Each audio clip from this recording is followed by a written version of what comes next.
Oke, selamat pagi Bapak Ibu semua dan juga mahasiswa. Ya, pada pagi hari ini akan ada kuliah tamu dari Dr. Uyu Sulaiman dari Departemen Kimia Universitas Jenderal Sudirman.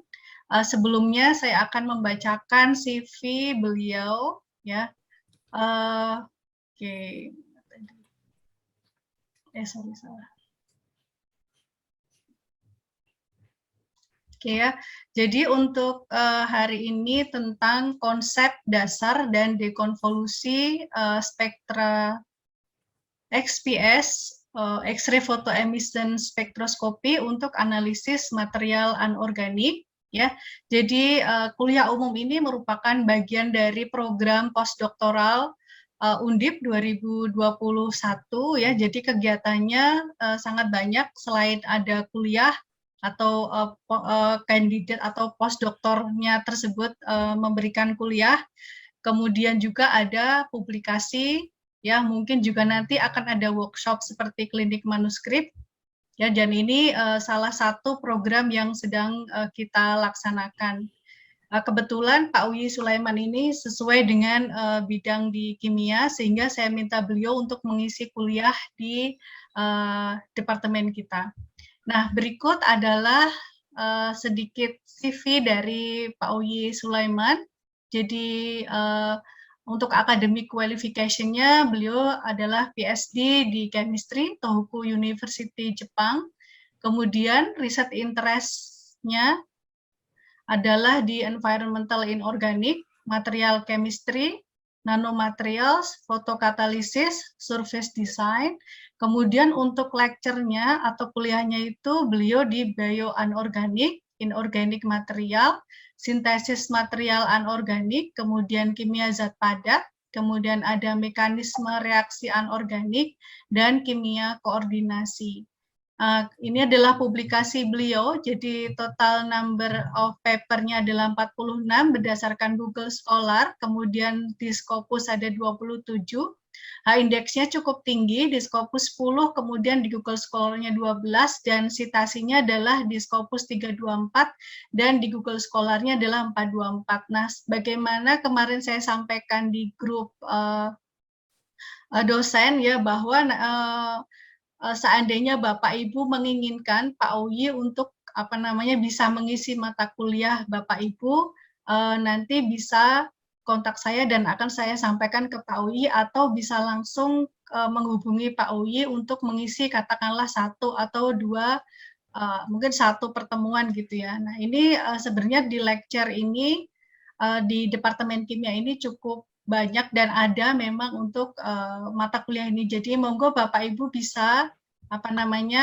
memanfaatkan kesempatan ini ya, mumpung ada dan batas waktunya sampai Desember. Jadi saya rasa bulan Oktober setelah UTS dan juga November mungkin bisa kita meminta Pak Uyi untuk bisa memberikan kuliah. Mungkin itu, jadi untuk mempersingkat waktu kami persilahkan Pak Uyi untuk presentasinya atau sharing ilmunya. Silahkan, terima kasih waktu dan tempat saya persilahkan.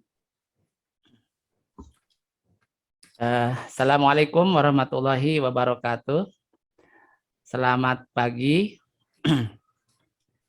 Terima kasih kepada Ibu Yayuk Astuti PhD yang telah memberikan kesempatan kepada saya untuk sharing ya pengetahuan, dan juga terima kasih kepada Bapak Ibu sekalian, mahasiswa-mahasiswi yang pada hari ini ikut bergabung dalam acara webinar ini.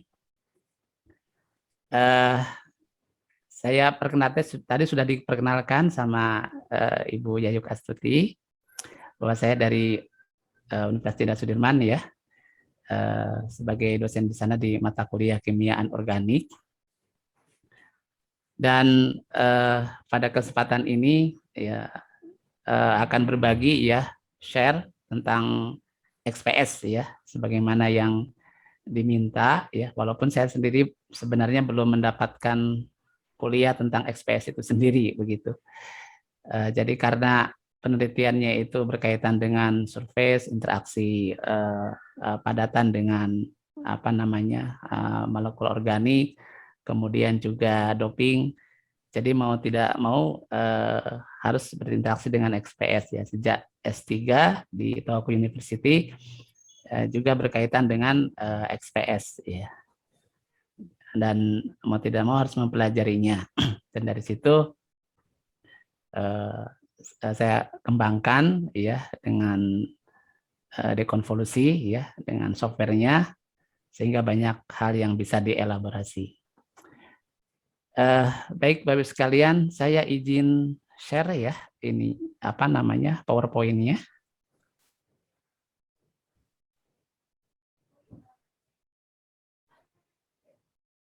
Di sini saya partisipan tapi tidak bisa ini ya. Oh ya, share sebentar. screen. Saya akan ini sebagai co-host ya. Saya lupa. Oh iya. Oke, sudah. Oke.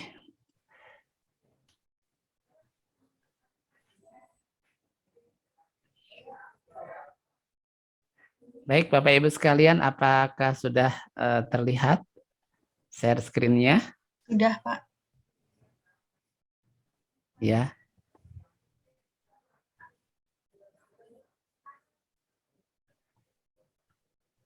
Baik, ini yang akan saya share dengan Bapak Ibu sekalian dan mahasiswa-mahasiswa sekalian terkait dengan konsep dasar ya, XPS dan dekonvolusi ya, untuk interpretasi spektra kimia anorganik, material anorganik ya.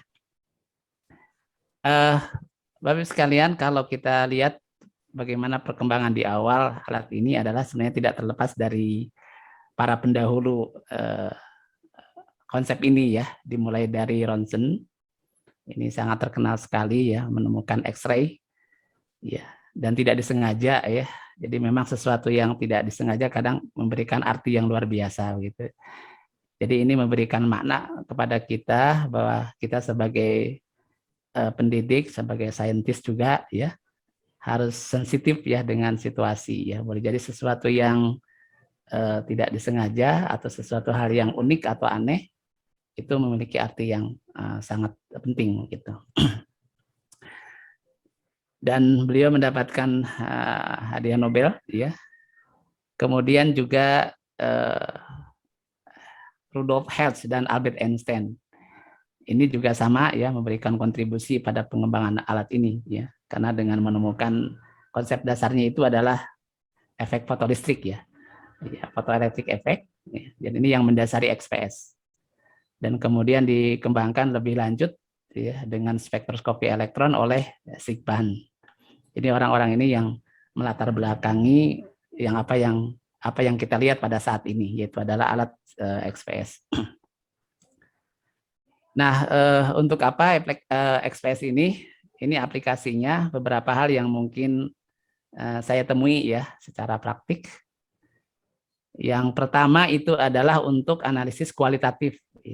Jadi kalau misalkan Bapak Ibu sekalian memiliki sampel oxide ya, atau material padatan, maka secara langsung kita bisa menentukan unsur apa aja yang terdapat di dalam padatan tersebut. Ya, kalau misalkan TO2 katakanlah bisa dideteksi ada TI-nya, ada oksigennya. Dan sekaligus kalau misalkan ada impurities itu pasti terdeteksi. Misalkan ada karbonnya, ada nitrogennya, itu akan terdeteksi walaupun sekecil apapun.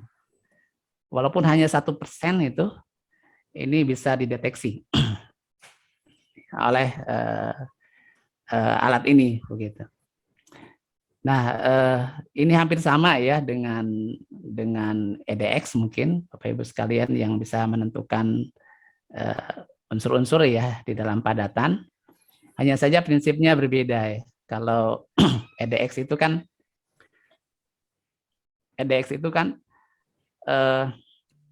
menggunakan prinsip X-ray ya. Jadi K alfa K beta gitu kan. Itu yang kemudian dianalisis oleh alat dan setiap unsur itu spesifik. Setiap unsur itu spesifik. Nah, pada XPS itu bukan K alfa K betanya ya. tetapi adalah elektron ya pada core level atau pada elektron dekat dengan inti ya, nukleus, yang dipentalkan oleh X-ray ya. Kemudian keluar dari sampel dan keluar sebagai elektron yang memiliki energi kinetik ya, elektron bebas yang memiliki energi kinetik itu yang kemudian dianalisis. Jadi prinsipnya berbeda ya. Oleh karena itu alat ini sangat powerful untuk mendeteksi sekecil apapun. Nah, kemudian selain itu juga untuk menganalisis tentu saja kuantitatif bisa ya. Jadi komposisinya. Dan ini paling banyak dibahas atau digunakan terutama untuk menentukan komposisi di permukaan material ya. Kalau misalkan TiO2 jelas komposisinya Ti dan O oksigen itu berbanding 1:2 itu kan bisa ditentukan dengan XPS gitu. Ini sangat mudah. Kalau SrTO3 berarti SrTiO ya 1:1/3. Jadi presentasi atomiknya itu bisa ditentukan dengan XPS ini secara kuantitatif. Tentu saja dengan persen juga bisa. Nah, oleh karena itu maka ini sangat powerful untuk mendeteksi termasuk di dalamnya defects ya. Kalau defects itu seperti misalkan silver vacancy, kekosongan atom silver di dalam Ag3PO4 misalkan. Atau misalkan oksigen vacancy, kekosongan oksigen di dalam TiO2 itu bisa diamati ya. Ya, setidaknya perbandingan atomiknya itu akan berubah. Jadi kalau misalkan kita merekayasa atau mensintesis sesuatu, kemudian komposisinya berbeda, ya, oksigennya menjadi berkurang misalkan, maka boleh dikatakan sebagai oksigen vacancy di situ. Jadi bisa dianalisis dengan menggunakan alat ini. Kemudian berikutnya juga untuk energi ikat, dan ini ada paling banyak ya. Jadi karena memang yang dianalisis itu adalah energi ikat dari setiap energi level energi ya, 1S, 2S, 3S dan seterusnya.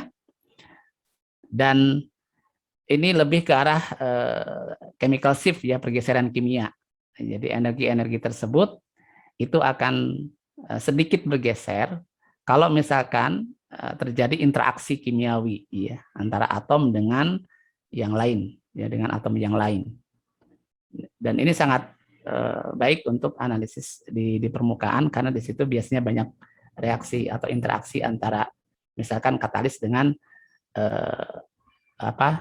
gugus fungsi yang dijadikan sebagai fungsionisasi material. Nah, kemudian juga menganalisis oxidation state ya. Jadi keadaan oksidasi atau bilangan oksidasi apakah 0, +1, +2, +3 ini bisa dibedakan ya dengan jelas menggunakan XPS ini. Dan sehingga banyak manfaatnya ya untuk analisis korosi misalkan. Ya, kalau korosi pada besi misalkan itu ada Fe3+, walaupun sekecil apapun itu bisa dideteksi oleh XPS. Ada Fe2 ya, dan Fe0 ya. Nah, sehingga sangat powerful. Untuk adsorpsi juga sama.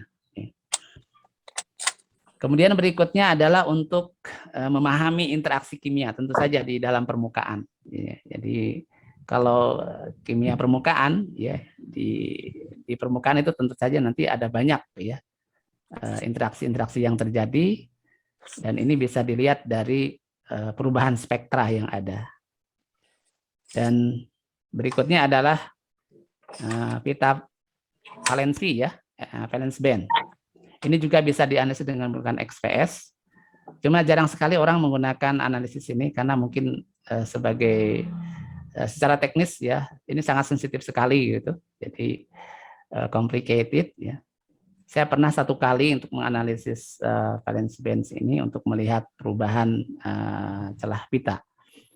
Jadi nanti manfaatnya ini adalah untuk melihat seberapa besar ya celah pita itu berubah dilihat dari perubahan pita valensinya.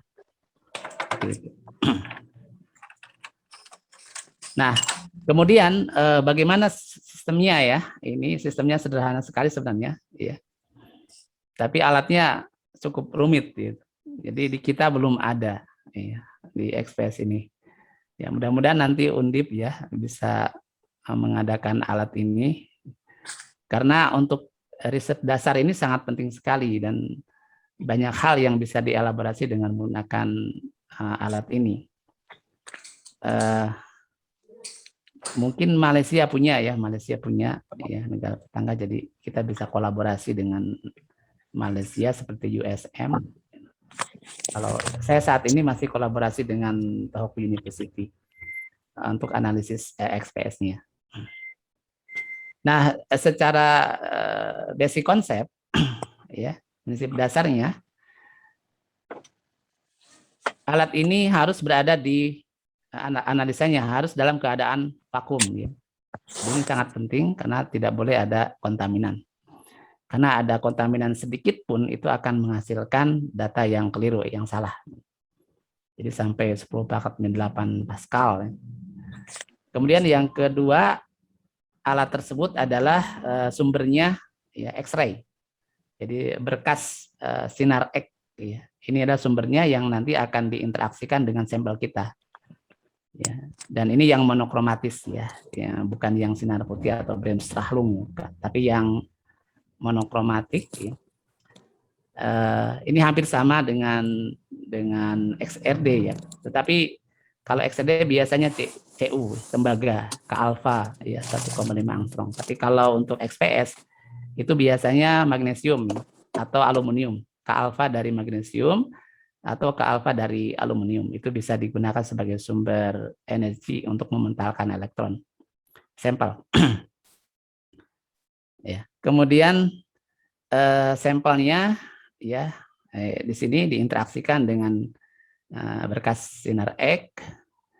Nanti di sini sebenarnya banyak fenomena. Cuma di dalam XPS ini fokus ke fenomenanya adalah elektron yang dipentalkan oleh sinar X, ya, apakah elektron 1s, 2s, ya, 3s, 3d dan seterusnya. Nanti elektron itu akan keluar, ya, keluar dan kemudian melewati lensa, ya, ini lensanya, ya, dan nanti dianalisis ya menggunakan elektron analyzer dan dideteksi dengan detektor. Nah, apa yang dideteksi? Yang dideteksi itu adalah energi kinetiknya. Jadi energi kinetik dari elektron yang dipentalkan oleh sinar X. Ya. Seperti itu. Sehingga data yang bisa kita dapatkan dari XPS itu adalah hubungan antara energi kinetik dengan jumlah elektron. Ya, jadi simpel aja. Jadi energi kinetik hubungannya dengan jumlah elektron. Tetapi nanti di sini di perhitungan ya komputasi di sini akan mengubah ya energi kinetik ya menjadi binding energi ikat begitu, hubungannya dengan intensity. Sehingga data yang kita dapatkan di dalam XPS itu adalah sumbu X-nya itu energi ikat atau binding energy dan sumbu Y-nya itu adalah intensity. Seperti itu. Jadi simpelnya ya. Nah, energi kinetik dengan binding energy ini ada hubungannya. Ya, hubungannya seperti apa? Itu menjadi konsep dasarnya. Nanti mungkin saya akan sampaikan. Nah, ini alatnya seperti ini kira-kira. Ini ada sumber sinar X-nya, ini ada sampelnya. Dimasukkan, kemudian nanti diinteraksikan dan kemudian dianalisis. Nah, kira-kira prinsipnya seperti ini ya, Bapak Ibu sekalian ya, sangat sederhana sebenarnya kalau dilihat dari prinsipnya. Jadi katakanlah ini sampel ya, sampel semikonduktor ya, misalkan dia memiliki elektron di level 1s, 2s, 2p dan seterusnya sampai kemudian di atasnya ada valence band, ada pita valensi dan kemudian ada Fermi level di tengahnya dan ada pita konduksi.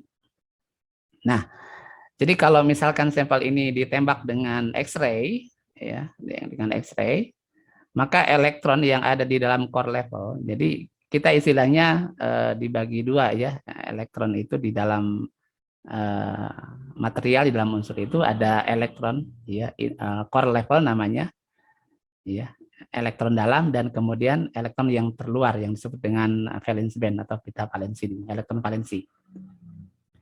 Nah, yang ditembak oleh X-ray itu biasanya core level, ya, 1s, 2s begitu. Nah, kemudian elektron ini akan keluar terpental menjadi elektron bebas dengan energi kinetik tertentu. Dan kemudian ini dianalisis ya, dengan alat ya XPS. Jadi seperti itu konsepnya. Nah, ini ada rumusnya ya, rumus dari hubungan antara kinetik dengan binding energy.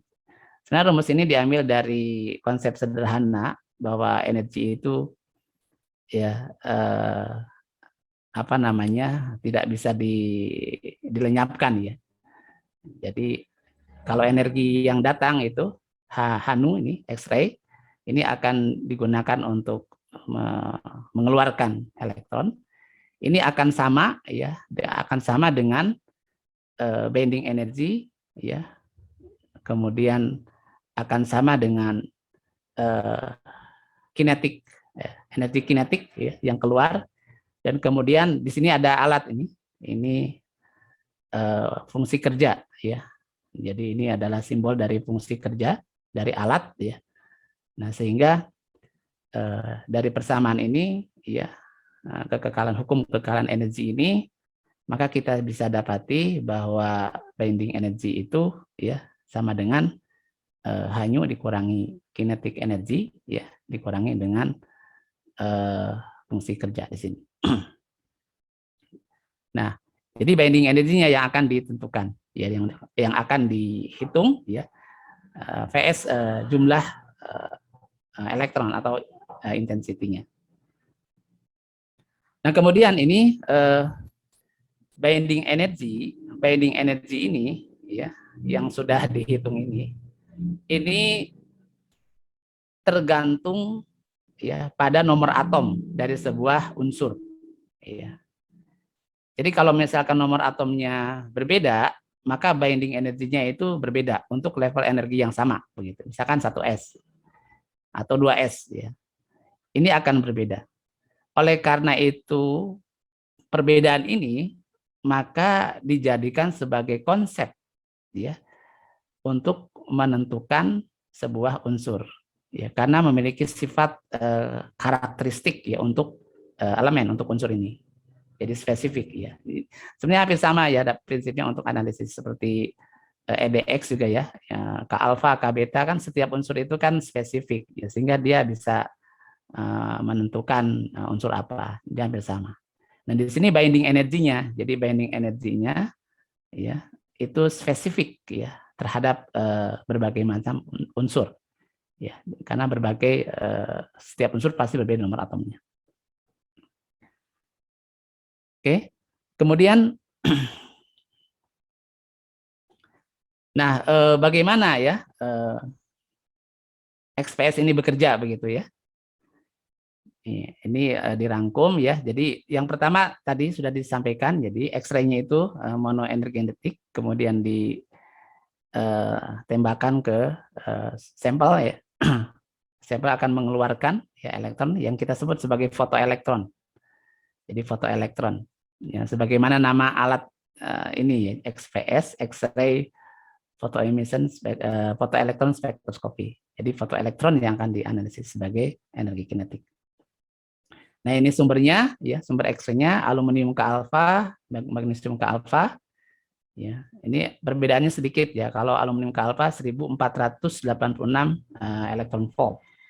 Jadi kalau magnesium lebih rendah sedikit, 1253,6 elektron volt. Jadi dua ini yang biasanya digunakan sebagai sumber dari X-ray-nya.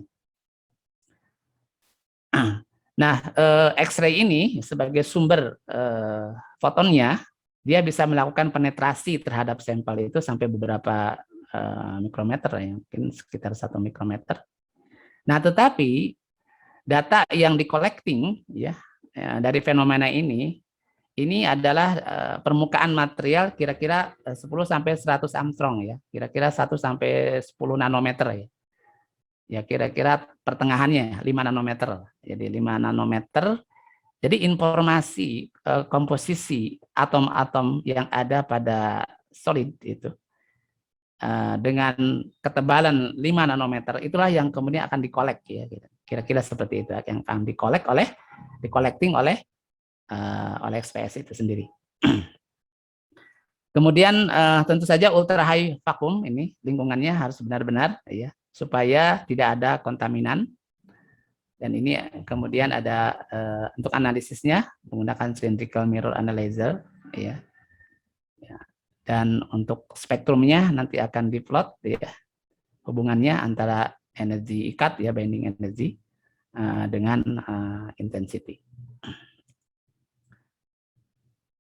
Jadi memang untuk XPS ini harus ultra high vacuum ya. Karena sangat sensitif Bapak sekalian ya, sangat sensitif. Jadi kalau misalkan ada kontaminan ya nanti akan menghasilkan data yang salah, yang tidak benar. Karena itu harus benar-benar vakum, ya, tidak boleh lupa. Tekanannya sampai 10⁻⁻19 torr. Dan kemudian untuk menangani masalah kontaminan ini sangat penting ya. Selain tadi vakum ya, untuk sampel ya, untuk sampel. Ya, kadang sampel kita itu biasanya kalau berinteraksi dengan atmosfer ya di udara itu bisa mengabsorpsi material lain, apakah itu adalah apa namanya nitrogen begitu, oksigen, atau biasanya kebanyakan itu adalah hidrokarbon ya. Dalam proses sintesis misalkan ada etanolnya, ada metanolnya atau turunan dari hidrokarbon misalkan. Itu bisa nempel di permukaan sampel itu. Dan oleh karena itu biasanya dibersihkan ya, dibersihkan dengan argon plus ya, dengan kekuatan 3 keV. 3 kilo elektron volt ya. Sehingga menjadi bersih. Ya. Jadi kadang tidak juga ya pengen tahu apa adanya, bisa juga seperti itu, tetapi ingin bersih ya di permukaannya biasanya dibombardir dengan argon. Nah, kemudian XPS ini karena dia mementalkan elektron ya. Tentu saja nanti sedikitnya agak merusak ya, merusak sampel gitu. Tapi sebenarnya ini sangat kecil ya dan dia diabaikan. Nah, ini masih sama tadi prinsipnya. Jadi X-ray ya melakukan penetrasinya ke dalam core elektron ya. Jadi elektron bagian dalam ya kemudian akan terpentalkan. Nah, elektron yang melakukan penetrasi ya X-ray yang melakukan penetrasi dan kemudian mementalkan elektron. Nah, elektron yang terpentalkan itu kadang ya memiliki masalah dengan energi kinetiknya ya. Dia bisa berkurang energi kinetiknya. Mengapa? Karena di dalam sampel itu kan biasanya ketebalannya kan bisa 5 nanometer ya. Ketika sampel yang lapisan yang paling dalam, ketika elektronnya itu mau keluar, itu bisa ya tumbukan ya dengan elektron lain yang berada di lapisan atasnya. Dan ini akan mengurangi energi kinetiknya. Dan biasanya elektron-elektron tersebut ya bisa muncul sebagai noise ya, sebagai noise.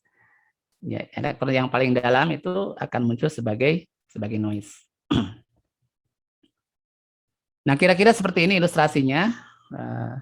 Jadi ini X-ray-nya masuk ke dalam sampel. Nanti kemudian elektronnya yang lapisan yang paling dalam ini, terutama yang paling dalam akan terpentalkan. Tetapi karena terlalu dalam dia tidak smooth, tidak bisa keluar ya. Ya, dia bisa berinteraksi dengan elektron yang lain pada lapisan yang lain. Sampai kemudian energi kinetiknya sampai berkurang ya.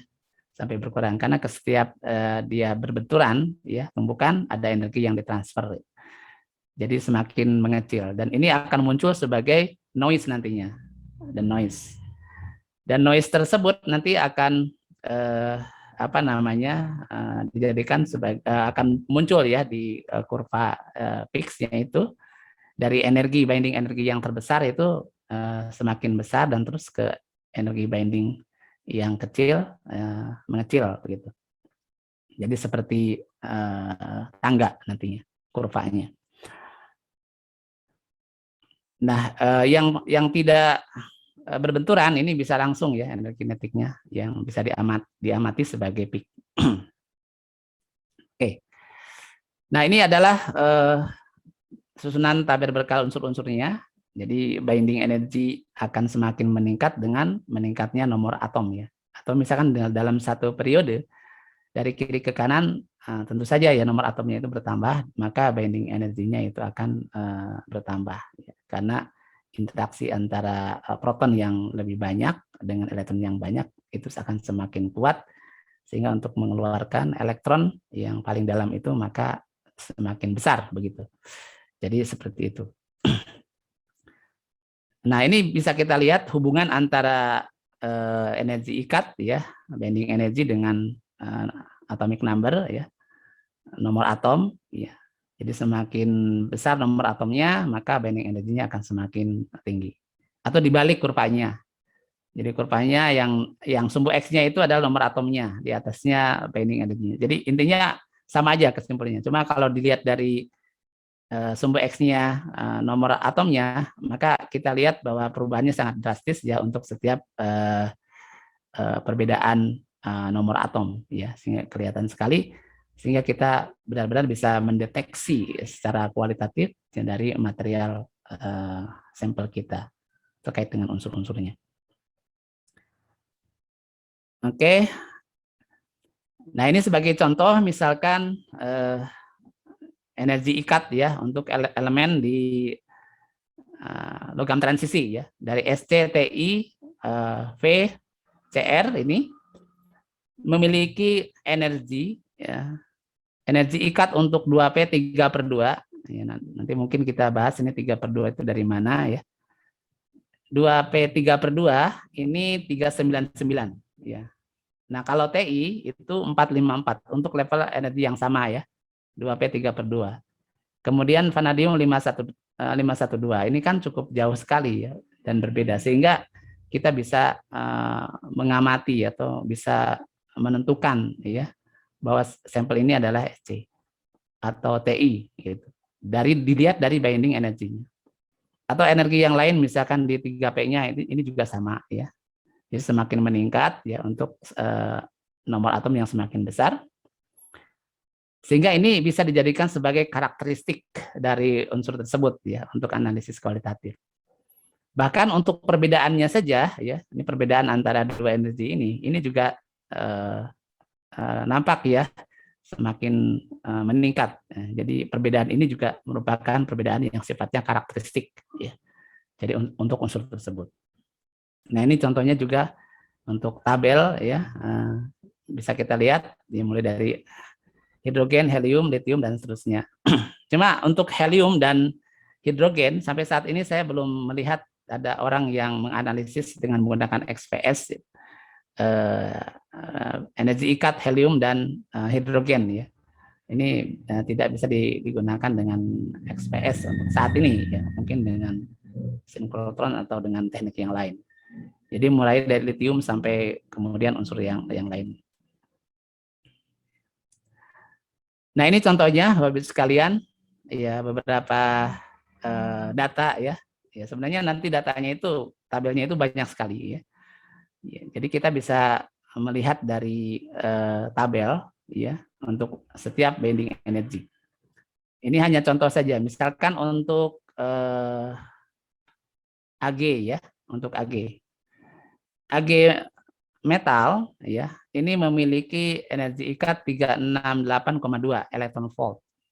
Nah, kalau misalkan dia berinteraksi dengan Br menjadi Ag plus ya, ini ionik, maka binding energinya itu akan berubah jadi 367,5. Jadi ini adalah sangat penting ya untuk analisis ya. Jadi perubahan ini. Walaupun perubahannya ini kecil, tetapi ini sangat bermakna sekali. Begitu. Contoh yang lain misalkan Fe metal. Jadi untuk logam Fe ini binding energinya 706,7. Nah, tetapi kalau misalkan Fe-nya itu berinteraksi dengan oksigen, ya dengan oksigen, maka dia menjadi 709,6 elektron volt. Ya.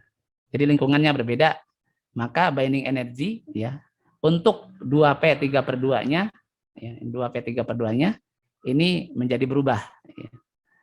Dengan Fe2O3 ini Ferri ya 710,8, kemudian FeCl2 ya berubah.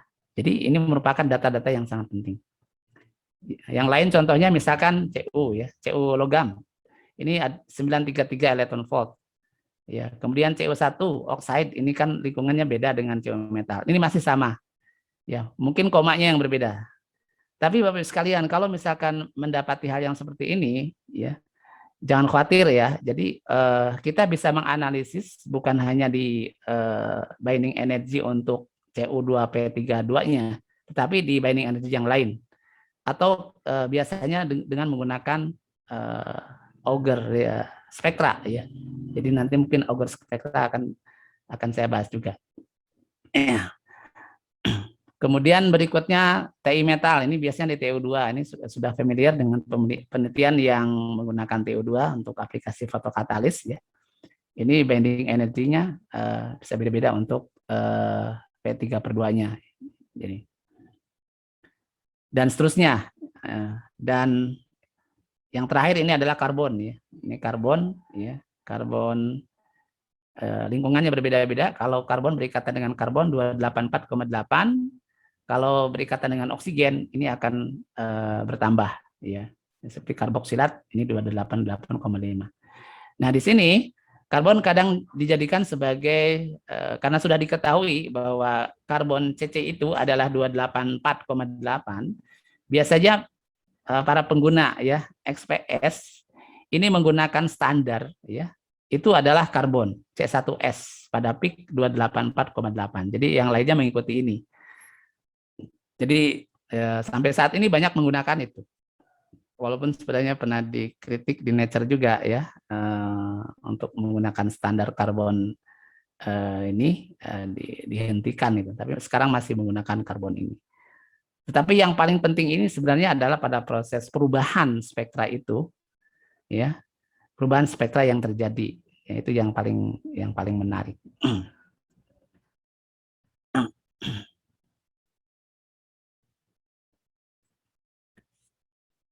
Nah, ini contohnya Bapak sekalian, ya saya tampilkan ini ada dua peak ya. Peak yang pertama itu adalah peak XPS, hubungan antara energi kinetik dengan signal ya. Ya. Nah, kemudian yang di bawah itu hubungan antara bending energi dengan signal. Jadi sebenarnya sama aja ya. Nah, jadi sama aja, tetapi yang sering digunakan ya di data ya untuk analisis yang kita tampilkan biasanya adalah energi ikat begitu, energi ikat dengan signal. Untuk kinetic energy ya kecuali kita mungkin meminta ya ke teknisinya ya untuk melihat energi kinetiknya karena ingin menganalisis misalkan Auger spektra misalkan ya bisa aja seperti itu.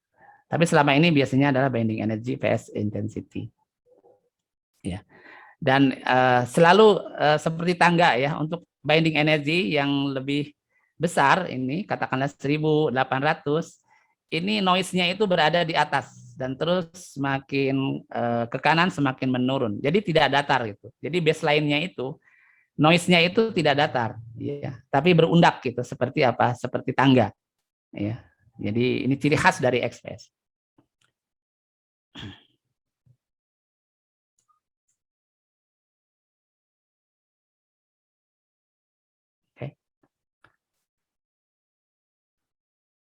Baik, habiskan kita teruskan. Dan ini ada salah satu contoh ya spektra XPS ya untuk 4 sampel yang berbeda ya, ada chromium nitrid, ada vanadium ya, nitrid, ada titanium nitrid dan SC nitrid ya. Jadi CRN, VN, TIN dan SCN. Ini satu satu periode ya. Nomor atomnya semakin bertambah ya dari SC ke TI, CR. Nah, kita bisa lihat di sini orbital 2p-nya. Ya, orbital 2p-nya untuk setiap nomor atom bertambah, maka dia akan semakin besar energi bindingnya. Ya, binding energinya akan semakin besar. Ya. Dan untuk N1S-nya ya tetap di sini. Ya, tetap ya. Ya, boleh jadi ini, tapi perubahannya sedikit sekali ya untuk N1. Jadi harus dengan resolusi yang sangat tinggi, maka bisa diamati perubahan. Baik, kita lanjutkan ya ke materi berikutnya, yaitu tentang mungkin ini yang paling cukup penting ya di tipe-tipe spektra XPS ya. Tipe-tipenya seperti apa aja. Jadi ada beberapa tipe yang mungkin akan saya sampaikan ya, yang pernah saya alami gitu dalam menganalisis spektra. Yang pertama adalah survei spektra XPS ya, survei. Jadi survei itu sampelnya itu dianalisis dengan binding energy rentang yang panjang gitu. Kalau misalkan menggunakan sumber X-ray-nya itu adalah magnesium, ya katakanlah misalkan dari 0 sampai 1200 ya binding energinya. 1000 maksudnya 1000 atau 1200 ya binding energy. Jadi rentang itu. Nah, dalam rentang itu semua ya binding energy ya itu diamati ya, diamati. Gunanya ada untuk melihat seberapa murni ya dari sampel yang kita gunakan. Misalkan kita mau menganalisis TiO2 ya. Ya, benar enggak di dalam sampel itu hanya ada Ti dan O gitu kan. Nah, kalau misalkan ada yang lain, misalkan Cu, itu akan nampak dengan sangat jelas. Wah, ini berarti tidak murni ini TO2-nya. Ada material yang lain. Atau begitu juga dengan doping ya, diberikan dopan, tapi kemudian tidak muncul, berarti doping tidak terjadi. Ini untuk survei spektra. Kemudian berikutnya ada single dan double peak ya. Di XPS itu ada peak-nya itu, ada single ya, tunggal, dan kemudian ada yang double, ganda. Nah, untuk yang tunggal biasanya adalah orbital untuk S ya. Sementara yang ganda itu adalah yang P, kemudian yang D dan F. Nah, itu selalu ganda. Kemudian di sini ada Auger spektra XPS ya. Ini juga penting untuk analisis. Kemudian ada satellite peak ya. Ini ada terkait dengan XPS juga. Dan yang terakhir adalah spektra pita valensi. Ini ada 5 spektra ya. Yang bisa saya sampaikan saat ini. Nah, ini adalah XPS Spectrum Survey ya. Jadi di scanning dari 0 sampai 1000 elektron volt. Ya, ini boleh jadi menggunakan magnesium ya sumbernya karena energinya enggak tinggi ya kalpo ya magnesium. Nah, kita bisa melihat fenomenanya ya. Jadi sebuah sampel ini unsur-unsurnya bisa terdeteksi. Ini ada oksigen, ini peak milik oksigen, ini peak milik karbon, ini peak milik Al dan seterusnya. Nah, ini sebagai contoh, ini adalah ya penelitian saya nih AG3P4 ya dengan analisis XPS di survei. Nah, maka bisa kita lihat di sini ada AGMNN-nya, ini adalah spektra Auger ya.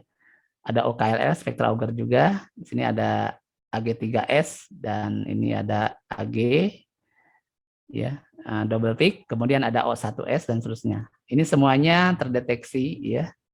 Ya, dan berarti kalau saya simpulkan bahwa AG3P4 ini memiliki impurities ya, ketidakmurnian karena di sini mengandung karbon. C1S. Nah, ini sangat sulit dihindari ketika bensintesis, selalu ada karbon yang menempel pada material tersebut ya, ya C1S. Yang lainnya oke.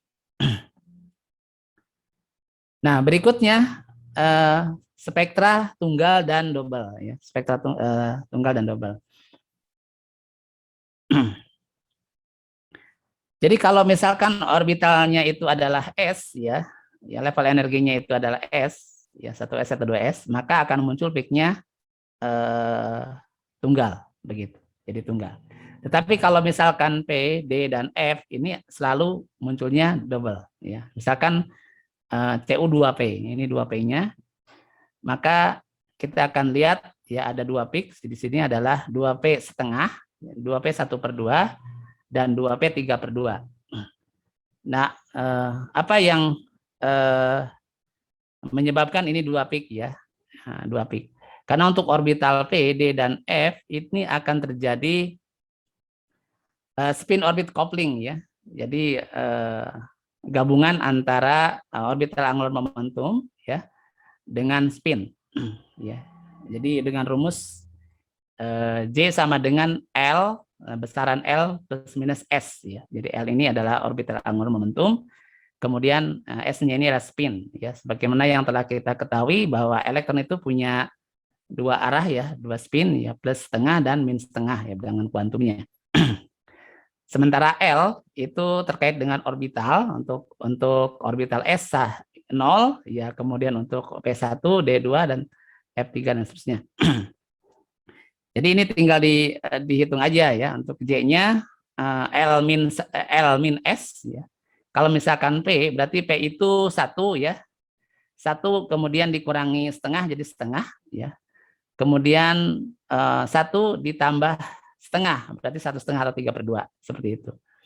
Kemudian untuk 3D juga sama ya, 3D. Ini 3D itu L-nya kan 2 ya. 2 berarti kalau 2 dikurangi setengah, maka 1/2 atau 3/2. Kemudian 2 ditambah setengah, 5/2. Jadi 3D 3/2, 3D 5/2. Jadi ini double peak ya. 4F juga sama ini, misalkan.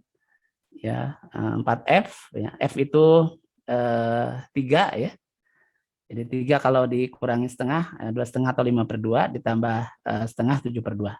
Jadi selalu ya double peak ya untuk P dan D dan F ini.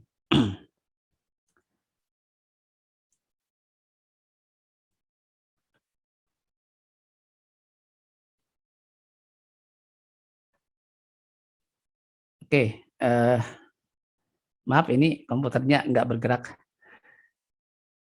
Baik, ini jadi selalu terjadi splitting ya untuk orbital P, D, dan F. Ini contohnya misalkan orbital D ya, D 3/2 dan D 5/2 ya, untuk N4 di sini.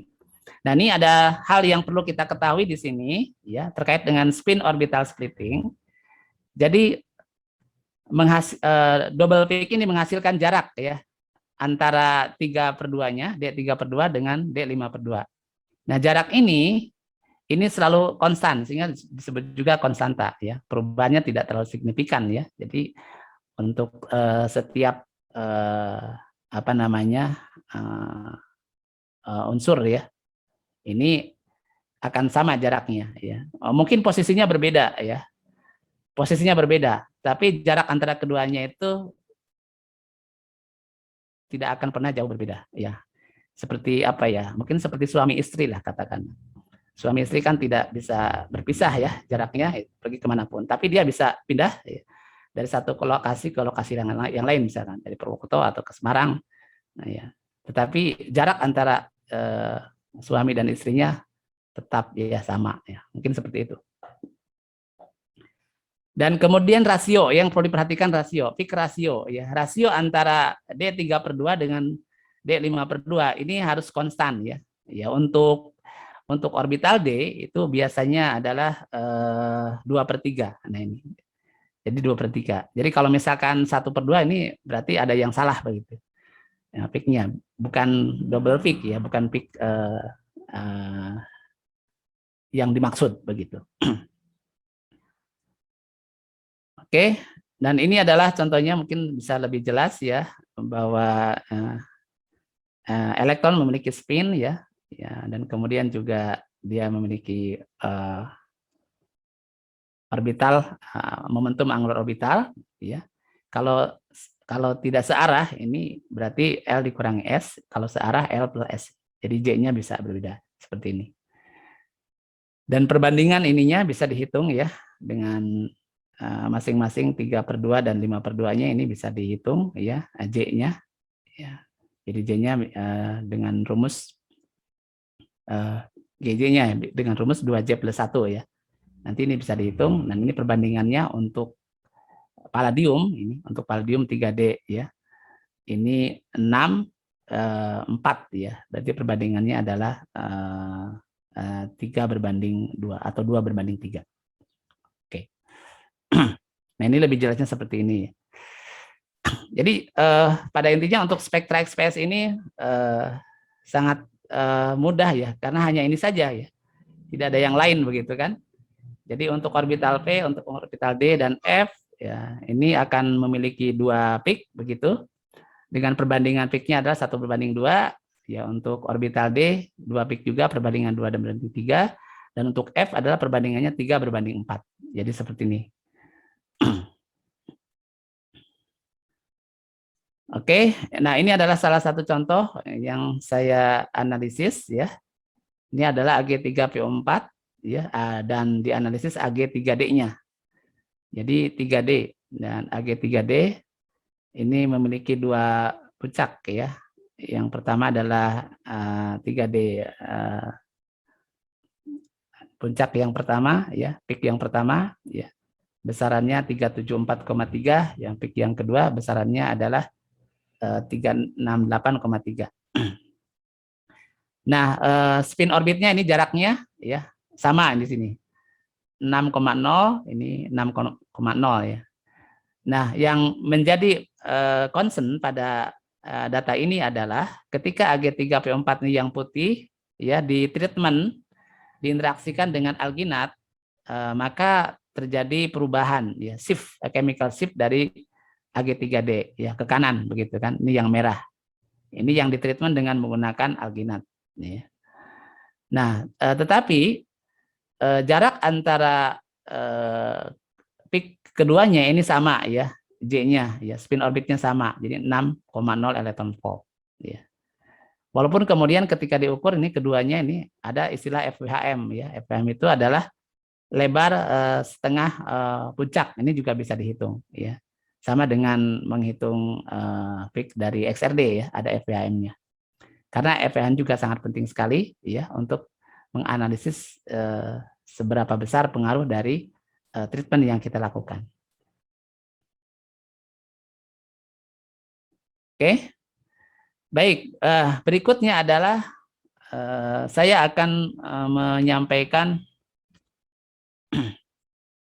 auger elektron ya, ini atau auger spektra. Nah, tadi kita sudah berbicara bahwa XPS itu ya, elektron yang diukur itu adalah energi kinetiknya yang dipentalkan oleh X-ray begitu. Nah, sebenarnya fenomena di dalam sampel itu tidak seperti apa namanya, hanya itu saja, tetapi ada yang lain begitu kan. Ada yang lain fenomenanya. Misalkan begini, X-ray-nya ini masuk ya ke dalam sampel dan kemudian mementalkan elektron yang ada di kulit K. Ya, ini terpentalkan keluar, maka ya, elektron yang berada pada kulit di atasnya ini akan mengisi ya, akan diisi. Ya, biasanya kalau misalkan diisi ya, itu kan akan mengeluarkan emisi ya, energi ya, akan keluar, gitu kan. Nah, energi ini digunakan untuk mementalkan elektron, ya, mengeluarkan elektron di sebelahnya, ya, di L1 atau di L2. Ya. Misalkan di sini kasusnya di L2 di sini, sehingga dipentalkan menjadi keluar, ya. Dan ini memiliki energi kinetik, dan ini disebutnya adalah auger elektron, ya. Jadi auger elektron. Dan ini menjadi data yang cukup penting ya untuk menganalisis material ya, auger elektron ini. Jadi bukan elektron yang langsung yang dipentalkan oleh X-ray ya, tetapi akibat ya kekosongan elektron yang ada di kulit S misalkan diisi dan kemudian dia mengemisikan energi yang kelebihan energi ini kemudian digunakan untuk mementalkan elektron di sebelahnya atau di atasnya. Simbolnya adalah KL1L2 ini, atau disebutnya KLL. Kadang 1 dan 2-nya nggak usah ditulis ya, karena sudah familiar. Ini artinya adalah K-nya itu adalah elektron yang dipentalkan oleh X-ray, Kemudian L1-nya adalah elektron yang mengisi ya, elektron yang mengisi kekosongan ya, elektron di kulit paling dalam. Dan L2-nya ini adalah elektron yang keluar ya, dari elektron yang keluar yang kemudian memiliki energi kinetik dan diukur ya oleh XPS.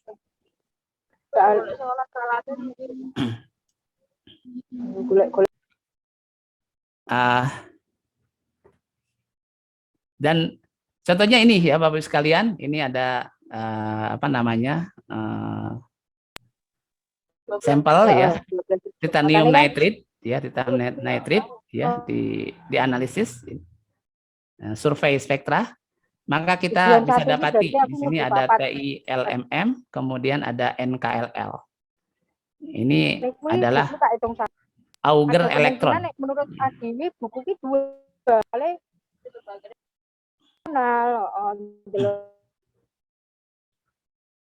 Jadi ini TILMM. Jadi elektron di L-nya ini yang dimentalkan oleh X-ray, kemudian M-nya mengisi, dan kemudian M-nya yang sebelahnya yang kemudian atau di atasnya yang kemudian keluar begitu. Ini juga sama. Nah ini kalau misalkan sampelnya di treatment ini bisa bergeser nih peak-peak ini. Jadi ada perubahan peak. Iya. Berikutnya adalah peak satellite ya, satelit ya. Nah ini satelit ini khas ya. Jarang sekali kita mendapati satelit peak. Nah biasanya terkait dengan delokalisasi elektron ya. Jadi kalau misalkan katakanlah misalkan C1s ya, kalau elektron-elektronnya itu berada pada sistem yang terdelokalisasi ya, maka dia akan memunculkan peak ya. Peaknya khas ya.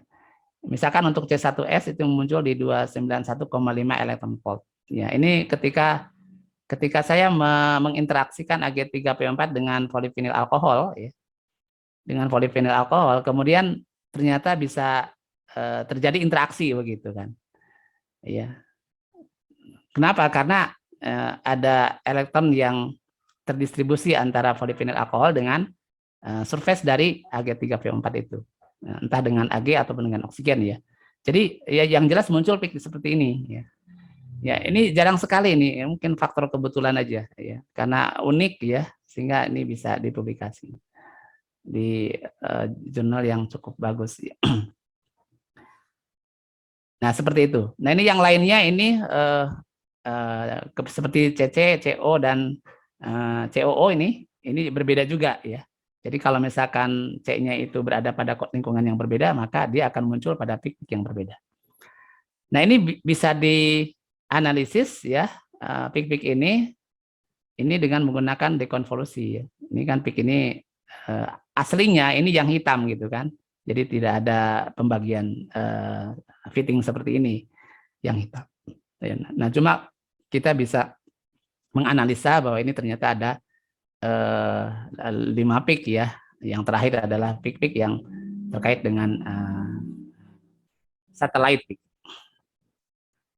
Nah, ini contoh satellite peak juga ya. Contoh yang lain ya, ada aromatik di sini. Nah, tentu nanti akan bisa diamati ketika diberikan fluorin pada ujungnya. Nah, satu lagi ya, Bapak Ibu sekalian yang bisa saya sharing terkait dengan spektra ini adalah valence band spektra. Jadi pita valensi. Nah, pita valensi juga bisa kita analisis dengan menggunakan XPS. Ya. Nah, tapi ini jarang karena membutuhkan teknik yang cukup tinggi ketelitiannya, karena energinya sangat sensitif sekali. Nah, binding energinya hampir mendekati 0 begitu kan, karena dekat dengan Fermi level. Ya, contohnya misalkan Bapak sekalian, ya ini sudah familiar dengan orbital molekul ya, misalkan TO2 katakanlah ya. Ini TO2, kalau kita lihat orbital molekulnya mulai dari sigma, V, yang di atas itu adalah PV ya. Nah ini yang di atasnya ini kita sebut sebagai elektron valensi ya, elektron valensi ya, yang dekat dengan energi Fermi ini. Nah ini seberapa besar ya pengaruhnya ketika dia didopan oleh material yang lain. Katakan di dalam artikel ini didopan dengan red fosfor ya, red fosfor didopan. Nah, kalau misalkan terjadi interaksi antara pita valensi ini, ya, ini pita valensi TiO2 ini asalnya dari oksigen 2P, overlap ya, maka akan terjadi perubahan.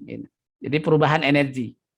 Nah, seperti kita bisa lihat di sini, ini A, misalkan ini TO2 yang didopannya dengan P saja, tetapi dengan RP ini memberikan perubahan yang sangat signifikan, ya, bergeser ke atas, berarti kan naik ke atas, ya, energinya, ya, jadi orbitalnya naik ke atas. Jadi kalau misalkan naik ke atas, otomatis jarak antara pita valensi dan pita konduksi itu menjadi sempit begitu, menjadi lebih kecil. Nah, kalau lebih kecil, maknanya kalau di fotokatalis itu sangat besar karena bisa menggunakan cahaya tampak gitu. Dia bisa aktif begitu. Jadi bisa dengan menggunakan XPS ini. Walaupun untuk menghitung binding energy kita juga bisa menggunakan DRS ya, diffuse reflectance spectroscopy. Tapi dengan menggunakan XPS kita bisa melihat real bagaimana energi itu terjadi gitu kan, bahwa overlap itu terjadi. Jadi lebih yakin ya. Jadi bukan hanya sekedar fenomena tapi sudah pada realnya. Jadi seperti ini ilustrasinya. Baik Bapak Ibu sekalian ya. Ya. Kira-kira sampai berapa menit lagi ya alokasinya? Oke, Pak Uyi. Sudah kecapean nih kayaknya Pak Uyi. Masih ada beberapa materi kah Pak? Kalau misalnya sudah, ini ada banyak sekali pertanyaan yang mungkin nanti bisa kita diskusikan gitu. Begitu. Okay. Mungkin saya akan memberikan ini dulu ya, teknik sedikit gitu ya. Ya, oke. Untuk teknik dekonvolusinya. Nah, interpretasi spektra ya, atau interpretasi spektra, atau saya lewat saja. Langsung ke mungkin sekilas saja, ini sudah tadi sebagiannya ini. Nah, ini juga cara menganalisanya. Ini survei ya, ini survei seperti tadi ya. TiO2 misalkan didoping dengan nitrogen dan sulfur ya. TiO2 didoping dengan nitrogen dan sulfur. Maka ketika disurvei harus ada nitrogen dan sulfurnya. Nah, ini ada, berarti berhasil ya. Jadi penelitiannya begitu. Berhasil. Nah, kemudian harus mengelaborasi lebih lanjut lagi, N1S-nya ini atau S2P-nya ini seperti apa. Atau misalkan Ti2P-nya ini kan bisa dielaborasi, ini Ti-nya Ti3+ atau Ti4+. Jadi seperti ini. Ini contohnya misalkan. Ini XPS ini bisa membedakan apakah dia itu TI-nya Ti3+ atau Ti4+ begitu. Ya, bahkan Ti logam ya. Pada kasus ini kan tidak ada Ti logam. Jadi yang ada Ti3+ sedikit ya komposisinya, dan kemudian Ti4+ ya. Ini yang paling banyak. Ya, ini juga bisa dihitung konsentrasinya dengan dekonvolusi ini. Ya. Kemudian ini juga sama, ini oksigen, ini N ya, nitrogen ya, nitrogen 1S-nya. Nah, nitrogen juga bisa kelihatan ya, mana nitrogen yang menjadi dopan ya, artinya masuk ya ke Ti ya, nitrogennya berinteraksi dengan Ti ya. Ini akan berbeda ya, atau berinteraksi dengan oksigen, ini akan berbeda, atau tidak berinteraksi dengan apapun, misalkan N2 ya, N dengan N kan nitrogen di permukaan terabsorb, ini akan munculnya di 400-an nih. 400-nya. Saya seringkali mendoping dengan N2 ya terhadap SR3, tapi yang muncul peaknya sekitar 400. Berarti itu artinya apa? Artinya bahwa tidak terjadi dopan, walaupun ada N-nya, tetapi N-nya di situ itu tidak masuk ya untuk mensubstitusi oksigen atau sebagai interstisi, jadi tidak ada, jadi hanya N2 kemudian nempel di permukaan, berarti itu bukan dopan begitu. Nah, itu bisa dianalisis dengan XPS ya. Jadi memang kalau misalkan dengan dopan ini mau tidak mau harus dengan XPS supaya bisa yakin gitu kan bahwa dopan itu terjadi gitu. Karena boleh jadi misalkan kayak seperti kasus N2 ini boleh jadi hanya di permukaan saja terabsorpsi, bukan masuk. Nah, ini contohnya, ini juga sama nih, O1S ya, ini sama. O1S itu bisa beda-beda ya, oksigennya kalau misalkan berinteraksi dengan Ti4+, ini energinya sekitar 530, tapi kalau misalkan berinteraksi dengan es juga, ini akan bertambah ya, energi binding energinya, dan seterusnya. Begitu. Nah, ini contoh yang lain juga S4 dengan S6+ bisa dibedakan. Dan ini adalah penelitian saya dan dipublikasikan di Indonesian Journal Chemistry ya, tentang Ag 3-4 ya, silver fosfat. Nah, ini sebenarnya menarik Bapak sekalian. Jadi kalau ingin melihat di sini ada sampel ya, yang sampel ini ada 2 sampel, tapi saya tumpuk begitu kan. Jadi saya tumpuk. Nah, sampel itu ya, kalau misalkan ditumpuk backgroundnya disamakan dan kemudian ujungnya disamakan, itu pasti berimpit ya, Bapak sekalian, pasti berimpit ya. Untuk 3D-nya pasti berimpit. Nah, kalau misalkan tidak berimpit, berarti itu adalah sesuatu begitu.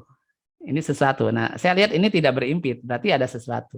Sesuatunya apa? Nah, sesuatu itu kita harus elaborasi, dibuat ya dengan software ya, dekonvolusi. Ternyata adalah ada peak misalkan di sini, ini merupakan metal ya, jadi Ag metal. Jadi ada Ag0-nya ya sekian persen ya, hanya sedikit sekali. Ini bisa dianalisis. Dan ini agak susah karena apa namanya, untuk menentukan peak di sini harus dicoba berkali-kali di software ini. Nah, ini juga sama ya, ini adalah interaksi antara Ag nanopartikel ya, Ag logam, itu Ag logam dengan polianilin. Ini polianilin. Ini luar biasa di sini, ya, sangat menarik sekali ya, karena belum pernah mendapati fenomena yang seperti ini. Jadi Ag nanopartikel ini di peak paling bawah nih ya. Ini munculnya seperti ini ya, di peak energi ini. Ya, Ag satelit Ag metal di 368,1 ya, misalkan. Nah, ketika dia berinteraksi dengan polianilin, ya peaknya jadi melebar seperti ini ya. Ini, jadi bahunya itu memanjang. Ini sangat menarik ini. Ya. Jadi jarang-jarang bisa mendapati data yang seperti ini. Nah, ya. Ini menarik dan kalau kita lihat di sini maka bisa kita simpulkan bahwa berdasarkan data XPS ya, Ag nanopartikel yang didesain oleh peneliti ini diinteraksikan dengan polianilin, itu yang pertama tidak ada Ag+ ya, berarti semuanya metalik ya, Ag nanopartikel metalik gitu ya. Jadi kalau misalkan Ag+ adanya di sebelah kanan. Nah, kemudian ada yang di sebelah kiri ya, di sebelah kiri ya, di sebelah kiri ini bukan Ag+, di sini adalah di sebelah kirinya itu adalah masih Ag0 ya. Tetapi karena adanya interaksi dengan polianilin, Ag0-nya itu menjadi terinduksi menjadi dipol gitu kan. Sehingga Ag parsial positif gitu, Ag0 parsial positif. Dari dipol itu maka dia bisa berinteraksi dengan apa namanya, dengan nitrogen ya, dengan polianilin di bagian elektron ya, N-nya ya. Jadi N-nya ini kan elektron negatif ya, sehingga dia bisa berinteraksi dengan Ag0. Dia terinduksi sehingga adanya interaksi. Jadi fenomena ini bisa dijelaskan seperti itu. Jadi saya ingin menunjukkan kepada Bapak sekalian bahwa dengan menggunakan XPS ini kita bisa banyak mengelaborasi mekanisme ya, interaksi antara dua material gitu dengan sangat detail begitu. Dan ini adalah penelitian saya dengan Ag3 dengan polivinyl alkohol, tadi sudah ada satellite peak. Dan ini yang terbaru ya, mungkin ya, yang penelitian kemarin mahasiswa menginteraksikan antara Ag3P4 dengan alginat. Dia juga memiliki kemampuan yang cukup tinggi katalitiknya. Dan ini adalah fenomena XPS-nya ya. Sama ya. Ini adalah C1S ya. Ini C1S nih, karbon ya. Alginatnya ada karena ada peak di sini yang melandai di sini. Ya, ini tanpa alginat, jadi sangat beda. Nah, untuk meyakinkannya pakai air plus sputtering ya. Sputtering ya, yang menggunakan alginat masih ada peaknya, berarti dia nempelnya kuat dengan Ag3P4. Yang tidak berarti tidak ada alginat, ini hanya karbon biasa yang menempel, teradsorb, dan ini bisa hilang dengan dibombardir dengan Ag+, ya, seperti itu.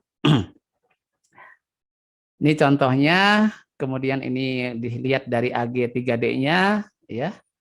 Ini juga dilihat dari orbital yang lainnya, P fosfornya, P2, P3/2, ini ada dua peak ini, J-nya, kemudian di bawahnya oksigennya. Nah, ini yang penelitian yang lain yang dipublikasikan ini di jurnal Undip ya, BCRC. Nah, ini kemudian juga yang lainnya dipublikasikan di Material Letters ya, terkait dengan interaksi platinum ya, platinum dengan Ag3PO4 ya. Jadi bisa didekomposisi. Baik, ini yang terakhir ya, Bapak-Ibu sekalian, ya saya akan menyampaikan bagaimana cara membuat atau mendesain kurva dengan deconvolution ya pada pita XPS ya. Softwarenya saya kira ada di internet ya, gratis ya. Ini saya juga ngambil dari internet ya, softwarenya di download, dapat XPS PIC 41 ya namanya, softwarenya XPS PIC 41. Kemudian raw datanya bisa diambil. Nah, ini penting nih buat mahasiswa mahasiswi yang mau melanjutkan kuliah di luar negeri di bidang katalis atau di bidang material. Ini mau tidak mau akan berinteraksi dengan XPS ya. Kalau di luar negeri kan sudah banyak alat ini mereka miliki begitu. Nah, nanti bisa mengelaborasi data-data itu dengan menggunakan software ini ya.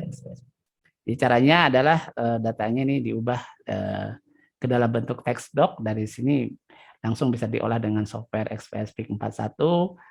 Nah, kemudian datanya diimport dan kemudian di manage grafiknya dengan menggunakan Excel atau Origin ya softwarenya. Dan selesai ya. Jadi sebenarnya sederhana sekali untuk ininya.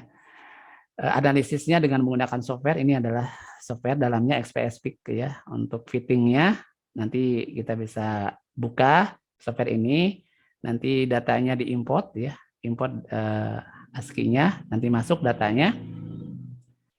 Nah, setelah itu akan masuk ini data fix-nya, kita tentukan peak-nya. Ya, peak yang ideal itu kan Gaussian ya, kanan kiri kalau dibelah itu sama gitu. Kalau misalkan tidak sama, nah ini berarti harus dibelah-belah beberapa peak gitu. Jadi kita insting aja ini kira-kira peak-nya di sini berapa gitu kan. Kemudian di add peak ya. Artinya background dulu, background di setting, kemudian add peak ya. Iya. Ini kira-kira 2 peak nih sepertinya. Ya, kita tandai di sini, peak-nya tambah, di sini peak-nya sembarang aja. Ya. Nanti dia akan mengoptimize sendiri ya. Ini kan kita pilih peak-nya di sini 2 ya. Ada 2 peak di sini kira-kira. Kemudian ketika kita optimize nanti akan seperti ini. Nah, jadi mengikuti. Jadi Gaussian di kiri dan di kanan. Dan ini kalau peak ini dijumlahkan sama dengan data mentahnya. Berarti ini terdiri dari 2 peak. Begitu, dan terus ya seperti ini, nanti kemudian baru data ini diekspor ya, diekspor, nanti kemudian kita bisa ambil ya, datanya diambil, di-drag ke Excel, dan kemudian baru bisa diolah dengan Excel atau misalkan dengan Origin ya. Oke, mungkin demikian Bapak Ibu sekalian yang bisa saya sampaikan. Mohon maaf atas kekurangannya dan kurang begitu clear dalam penjelasannya ya. Saya mohon maaf. Assalamualaikum warahmatullahi wabarakatuh. Waalaikumsalam warahmatullahi wabarakatuh. Oke, Pak Wi, ini ada beberapa terima kasih ya untuk sharing ilmunya. Ada beberapa pertanyaan atau mungkin terbanyaknya dari Bu Triwindarti. Bu Triwindarti mau pertanyaannya mungkin mau online gitu. Saya coba untuk unmute. Tidak bisa ya. Oke, ya Bu Tri, halo. Makasih Bu Yayo. Aduh, Oke. pertanyaan saya banyak banget. Iya. Makasih Pak Wi, penjelasannya sangat jelas. Cuma saya ada beberapa pertanyaan ini ya. Mungkin mulai dari dekonvolusi dulu. Kalau Tadi kan pakai XPS PIK 41 tadi ya. Kalau misalnya langsung ke origin itu apa bedanya begitu? Karena Oh saya iya, coba pakai saya coba pakai origin aja gitu. iya, iya. Ya beberapa ini orang menggunakan origin sebenarnya sama aja karena prinsipnya kan yang penting kan Gaussian Bu ya. Hmm, Cuma kalau misalkan menggunakan XPS PIK 41 itu hmm, eh, apa ya istilahnya?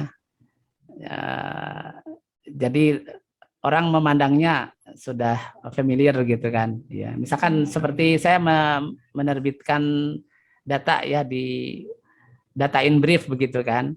hmm. Itu biasanya kan editor harus detail ya. Ini datanya dapat dari mana. Kalau misalkan kita menggunakan software XPS 41 itu kan lebih bisa meyakinkan begitu.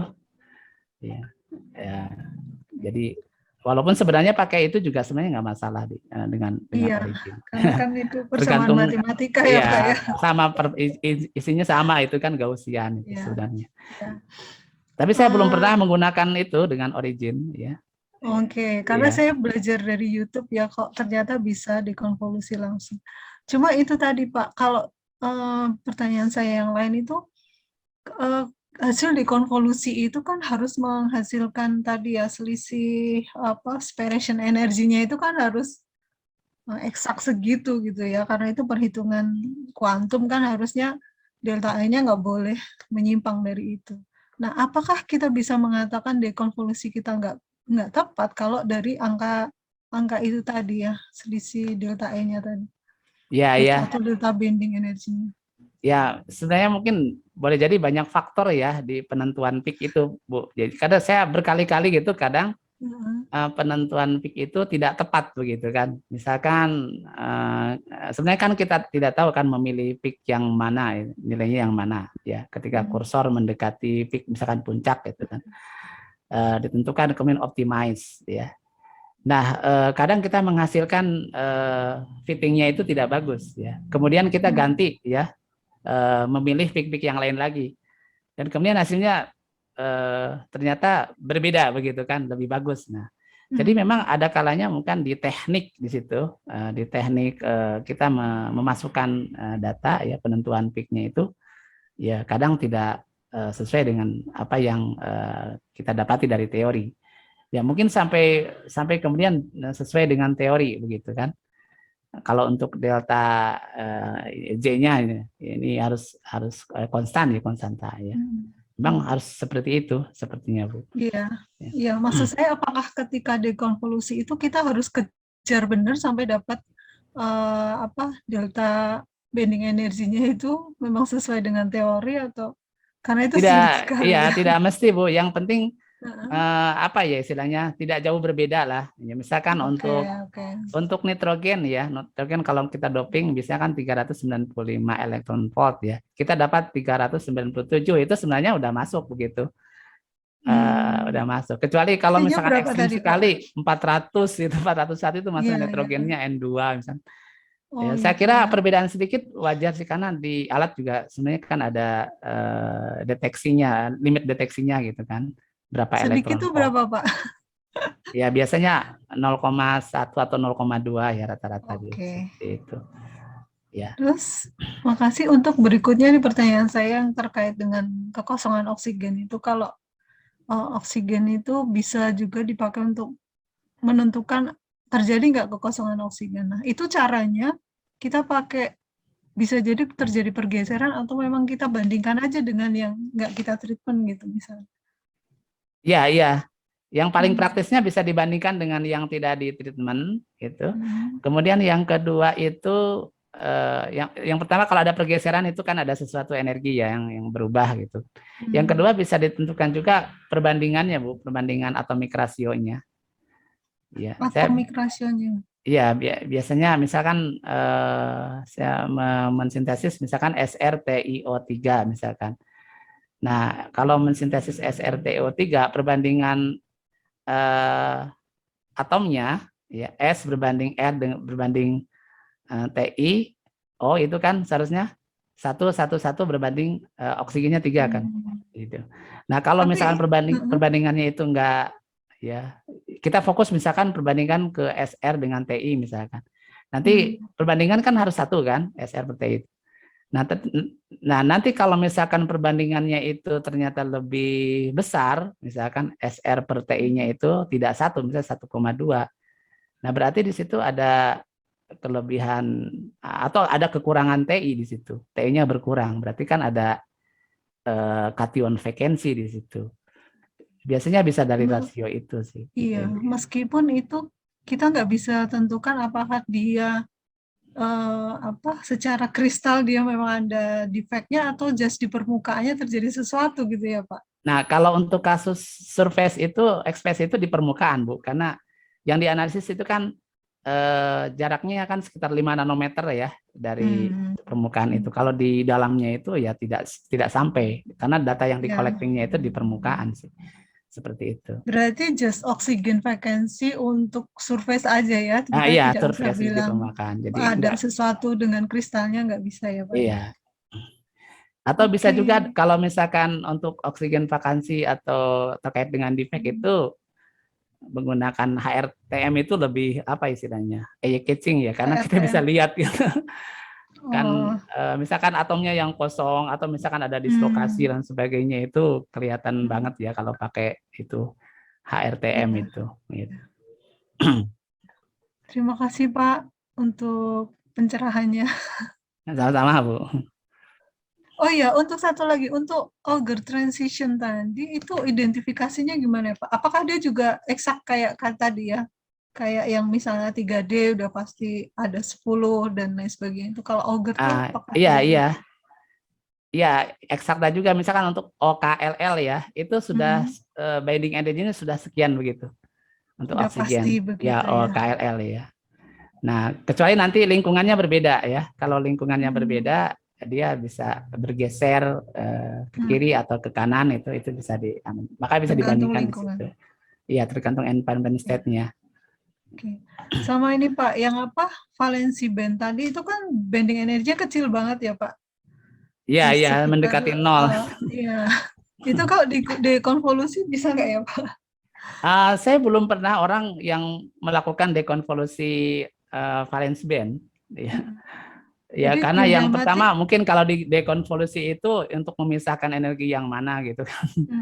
Kayaknya kesulitannya di situ karena di situ udah elektron valensi, udah gabung aja di situ. Jadi ya sehingga mereka menyebutnya ya elektron valensi aja. Jadi berarti yang diamati cuma perubahan spektra aja ya? Perubahan spektranya aja. Ya, untuk kasus analisis band gap ya berarti apakah dia itu bergeser ya mendekati Fermi level atau tidak misalkan ya, atau malah ketika di doping malah tidak menyempitkan band gap misalkan, atau malah memperlebar, itu kan bisa dilihat dari situ. Dan lebih powerful lagi biasanya ini Bu, dengan menggunakan ini apa namanya software DFT, itu bisa dilihat dengan density of state itu kan. Kadang para peneliti menggabungkan itu ya. Cuma mungkin butuh software DFT-nya itu. Terima kasih banyak Pak. Nah, sama-sama Bu. Oke, terima kasih Pak Wi. Selanjutnya Pak Basit mau live juga ya mungkin ya. Coba saya itu dulu. Oke, sudah. Ya, suara saya sudah masuk Bu Yayu? Sudah, clear, jernih. Oke, terima kasih Pak Wi. Menarik sekali informasinya karena kita tidak punya XPS sehingga mungkin jarang dipaparkan terkait dengan XPS. Saya tertarik dengan fenomena yang Pak Wi teliti tadi antara interaksi AgNP dengan anilin, Pak Wi. Ada peluang untuk terjadinya redox switchable sehingga Ag0 itu berpeluang untuk berubah menjadi Ag+ ya Pak, mengalami oksidasi. Tetapi Pak Wi menyimpulkan bahwa itu adalah hanya Ag yang mengalami dipol, tidak sampai mengalami oksidasi. Nah, dasar apa dari data XPS yang Pak Wi dapat sehingga bisa yakin bahwa itu adalah hanya dipol saja, bukan sampai mengalami oksidasi? Karena ada banyak sekali keadaan di mana AGNP ini bisa terstabilkan dengan berbagai macam gugus-gugus yang punya seperti partially negatif, sehingga dia lebih stabil, tidak mengalami agregasi. Nah, mungkin dengan hal itu kalau Pak Oyi bisa sampaikan, bisa jadi informasi bagi kami untuk mengetahui fenomena kejadian pada AG nanopartikel. Matur suwun Pak Oyi. Ya, baik, terima kasih. Nah, jadi pertanyaan sangat bagus sekali, Pak. Jadi tadi yang saya sampaikan itu bukan hasil penelitian saya, Pak, dari jurnal, ya, jurnal cukup bergengsi juga, dari penelitian salah seorang peneliti. Jadi di sana kan nanopartikel itu kan Ag0 ya, dijelaskan di sana. Ini kemudian dia akan berubah ya menjadi Ag parsial positif ya, atau terinduksi oleh anilin tadi ya menjadi Ag parsial dan kemudian terjadi interaksi. Jadi mungkin pertimbangannya adalah di sana tidak ada Ag plus ya yang benar-benar bisa dijadikan sebagai patokan peak ya. Dan ini juga menarik ya karena beberapa kali saya meneliti tentang Ag ini berbeda dengan yang lainnya. Jadi kalau Ag0 itu binding energinya ya itu ternyata lebih besar dibandingkan dengan Ag plus. Ini yang menjadi masalah ya. Ya. Jadi biasanya kan yang binding energinya lebih besar itu kan yang plus Pak ya. Iya, ionnya ya Pak. Iya, itu yang menjadi tanda tanya saya juga sampai hari ini. Karena saya lihat dari literatur untuk Ag plus itu Ag0-nya itu lebih besar begitu kan dibandingkan dengan Ag plus. Makanya tadi mungkin peneliti tadi ya akhirnya dia tidak menyimpulkan sebagai Ag plus gitu. Boleh jadi ini masih tetap metal gitu, cuma terinduksi ya. Jadi Ag parsial plus dan kemudian terjadi interaksi. Dan kemudian di sebelahnya lagi juga ada peak lagi gitu kan. Dan karena peak itu tersebut adalah bukan Ag plus, bukan Ag0 dan bukan yang lain-lain, kemudian dia mengatakannya sebagai satellite peak begitu kan. Ini hal yang baru juga gitu kan. Saya selama ini kan belum menemukan Ag satellite peak begitu. Jadi itu barangkali mungkin seperti itu ya. Ini. Oke, terima kasih Pak Oyi. Sama-sama Pak. Oke, terima kasih. Ada beberapa pertanyaan juga di kolom chat ya, Pak Uyi. Mungkin saya bisa membacakan. Yang pertama adalah perbedaan sumber sinar X, apakah akan mempengaruhi binding energy? Tadi kan mungkin sebagai source-nya dipakai sinar X gitu. Nah, itu kemudian yang kedua, ketika sampel dalam keadaan tidak murni atau terdapat interaksi atau berikatan dengan unsur lain, apakah akan mengalami pergeseran besaran binding energinya? Nah, mungkin itu Pak Uji bisa. Ya, terima kasih. Jadi untuk sumbernya itu tidak akan mempengaruhi binding energy, baik menggunakan aluminium maupun menggunakan magnesium K-alpha ya, karena dia sumbernya ya. Ketika dia masuk ke dalam sampel, dia akan mementalkan dan elektron keluar ya. Itu sebagai energi kinetik. Nah, dan nanti yang akan dihitung itu kan binding energi dari elektron yang terpentalkan itu begitu. Jadi berdasarkan hukum kekekalan massa tadi ya, kekekalan energi.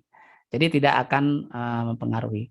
Kemudian yang kedua terkait dengan kontaminan ya. Ya justru ini kontaminan ini menjadi masalah kalau di XPS itu. Makanya biasanya harus yang pertama itu harus vakum ya, tidak boleh ada udara. Jadi kalau ada udara ya nitrogen, oksigen atau kontaminan yang lain itu pasti nanti akan mendapatkan data yang tidak valid begitu. Bahkan kalau benar-benar ingin pure di surface itu untuk menghilangkan ya material-material yang terabsorpsi hidrokarbon itu harus dibombardir dengan argon plus, Ar plus. Baru kita bisa mendapatkan permukaan yang benar-benar pure material kita. Tetapi ini sebenarnya tergantung dari penelitinya. Jadi kadang kita ingin melihat fenomena adsorpsi kan begitu ya. Nah kalau ingin melihat fenomena adsorpsi ya justru jangan dibombardir dengan argon plus ya. Jadi lihat aja yang sebenarnya. Yang penting harus vakum ya, keadaan lingkungan di dalam alat. Dan memang alat itu ya harus digunakan dalam kondisi vakum dengan vakum yang cukup tinggi. Mungkin itu Bu, yang bisa saya Ya, sampaikan. oke, terima kasih. Memang tidak mudah untuk membersihkan permukaannya ya, pakai ada sputtering istilahnya ya, Pak Uyi ya. Ya, Oke, kemudian ini ada pertanyaan dari Bu Arneli. Pak Uyi, bila karbon diaktifasi secara kimia, apakah misalnya pakai zinc Cl2 atau pakai H3PO4 gitu ya Pak, untuk proses apa istilahnya aktivasi karbon katakanlah. Apakah karakterisasi XPS ini bisa digunakan dan informasi apa yang bisa diperoleh? Mungkin pertanyaannya lebih kepada apakah bisa mendeteksi interaksi antara katakanlah tadi chemical agent-nya tadi dengan karbon itu gitu. Mungkin ya pada dasarnya untuk mengamati perubahan state dari karbon itu bisa diamati dengan XPS. Jadi kalau misalkan dia menginteraksi, mengaktifasi, boleh jadi nanti ketika mengaktifasi itu kan ada apa istilahnya menghilangkan ya material-material pengotor di dalam puri-puri pada keluar bisa kan.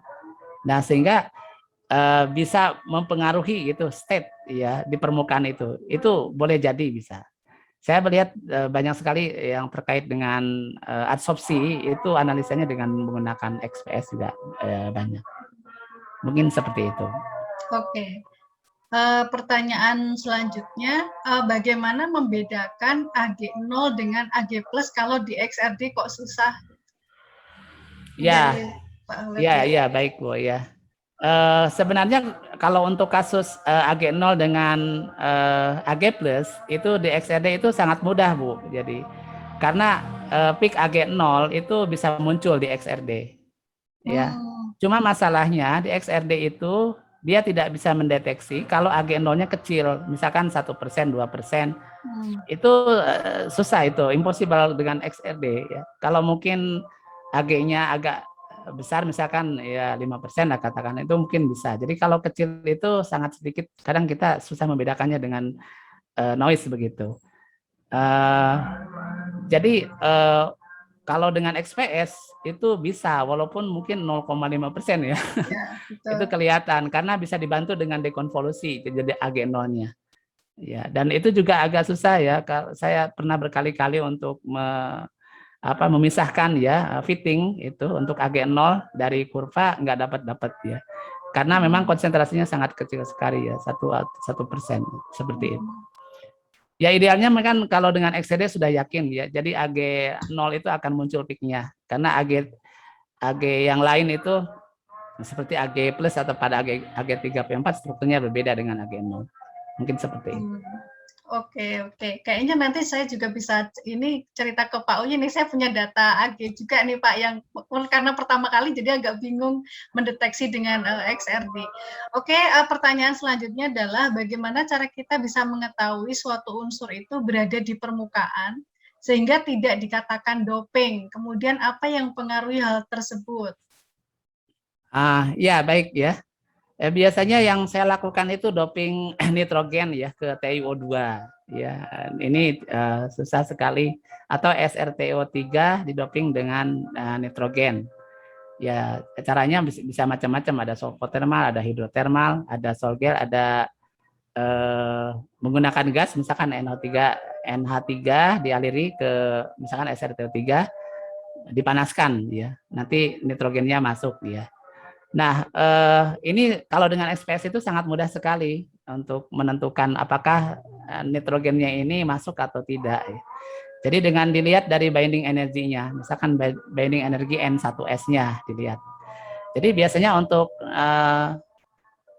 yang hanya teradsorpsi itu berarti kan N2 ya, N2 gas atau N organik yang menempel pada katalis misalkan. Itu binding energinya biasanya sekitar 400-an lah. Tapi kalau dia masuk ya mensubstitusi, katakanlah misalkan mensubstitusi oksigen ya, sehingga N-nya berikatan dengan Ti. Nah itu sudah berubah binding energinya, jadi 397 begitu kan. Itu sudah dipastikan bahwa itu adalah dopan begitu. Atau misalkan interstisi, jadi di antara celah-celah itu masuk gitu kan, di lattice-nya masuk ya sebagai interstisi. Jadi sangat mudah sekali ya dengan XPS itu untuk membuktikan apakah ini terjadi dopan atau tidak, dan sangat menarik begitu. Ya.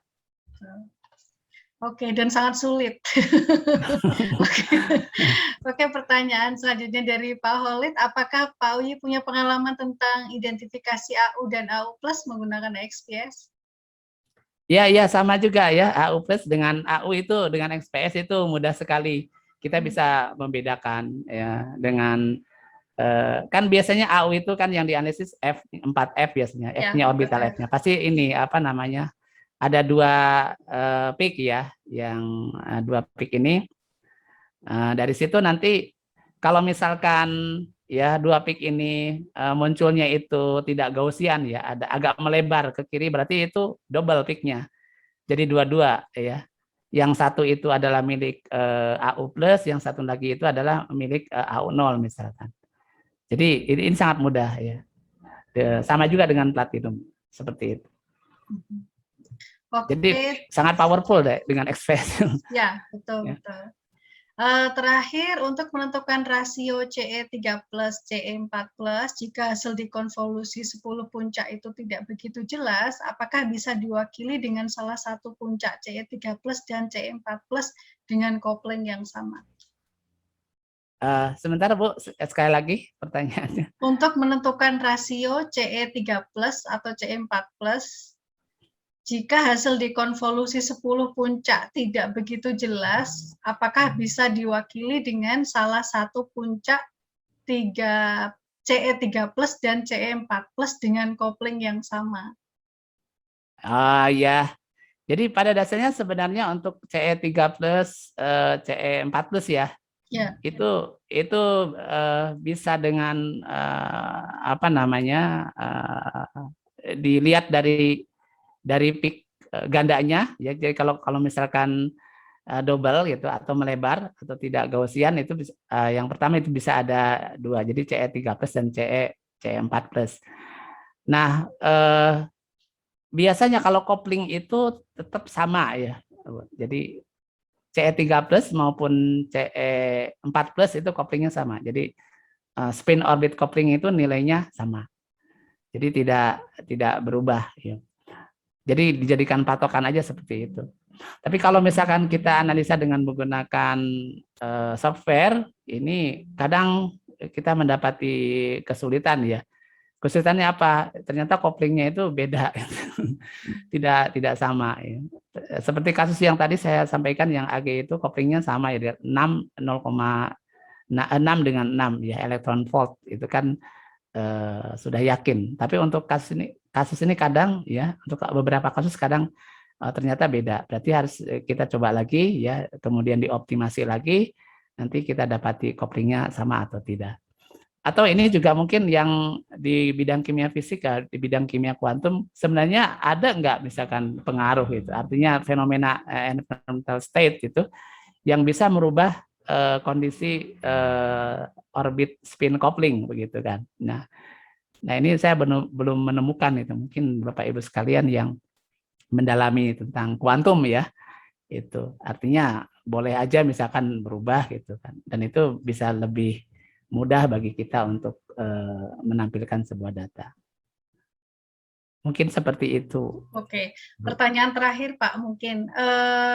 Kalau di C itu kan biasanya kita pakainya adalah orbitals S ya, C1S. Kemudian O juga 1S. Tetapi kemudian untuk AU itu 4F.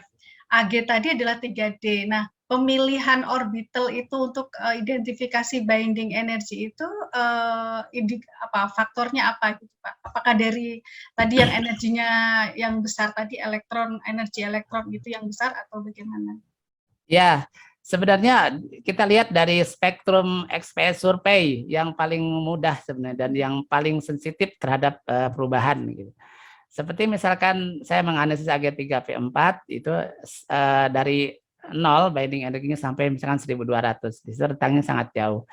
Nah, untuk AG itu kadang saya menganalisis AG3D-nya, tetapi juga kadang menganalisis AG4T-nya. Jadi sebenarnya tidak ada patokan ya, tergantung penelitinya mau menganalisis yang mana gitu kan. Kalau menganalisis 4D ini sangat menarik sekali karena misalkan dia dekat dengan 0 ya, dekat dengan elektron valensi, itu bisa dijadikan pertimbangan. Nah, kemudian kalau menganalisis, dan tentu saja J-nya spin orbitnya itu kan berbeda ya, karena sudah berbeda. Ini 3D, yang satu lagi 4D begitu. Dan begitu juga yang lain ya, yang misalkan untuk oksigen kenapa 1S, yang lain gitu. Sebenarnya yang lain juga bisa dianalisis ya. Cuma faktor mungkin yang paling mudah dan kemudian paling bisa dianalisis dan dibandingkan dengan referensi mungkin lebih banyak itu. Sebenarnya semuanya juga bisa dianalisis. Oke. Cuman mungkin lebih umum ya Pak. Mungkin umumnya orang menggunakan N itu 1S, kemudian O adalah 1S ya. Mungkin diambil itunya. Oke. Oke, Pak Uyi, terima kasih untuk sharing ilmunya, kemudian diskusinya ya. Tadi di grup itu bilang, waduh XPS di Indonesia itu nggak ada, terus gimana? Kita cuman teorinya aja gitu ya. Jadi mungkin ini Pak Uyi bisa sebagai penghubung kalau misalnya mau analisa XPS di Tohoku ya Pak. Pak Uyi kira-kira bersedia atau tidak? Mungkin nanti join research collaboration ya Pak ya mungkin. Ya, join collaboration. Iya. Jadi mungkin begitu tadi Prof. Khalid tadi itu sempat menanyakan. Oke, jadi terima kasih. Nah mungkin sebelum saya tutup, ini ada Bapak Budi Waluyo dan juga Bu Widi Astuti. Beliau berdua adalah postdoc juga mengikuti postdoctoral program di Undip. Mungkin Ibu Widi Astuti bisa memperkenalkan diri dan juga mungkin mata kuliah yang bisa diampu sehingga Bapak Ibu di Departemen Kimia FSM Undip ini mungkin bisa mengundang ya sebagai sebagai tamu untuk di perkuliahan beliau-beliau itu. Bu Widi, apakah di sini? Oke, saya akan unmute ya. Oke, silahkan Bu Widi, mungkin bisa memperkenalkan diri. Terima kasih Bu Yayu. Terdengar J? Jelas. Assalamualaikum warahmatullahi wabarakatuh. Selamat siang Bapak Ibu sekalian. Perkenalkan, nama saya Widi Astuti, kebetulan ikut program postdoktoral di Undip. Namun mungkin karena saya dari jurusan teknik kimia sebetulnya, jadi mungkin ada beberapa yang tidak match gitu ya dengan kimia. Biasanya saya mengampu metodologi penelitian, kemudian keselamatan kerja, kemudian pengelolaan limbah industri, itu mungkin yang agak match dengan kimia.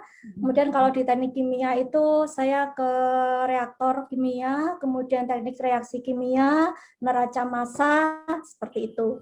Kemudian kalau penelitian saya banyak ke adsorpsi, wastewater treatment, kemudian thermal conversion of biomass.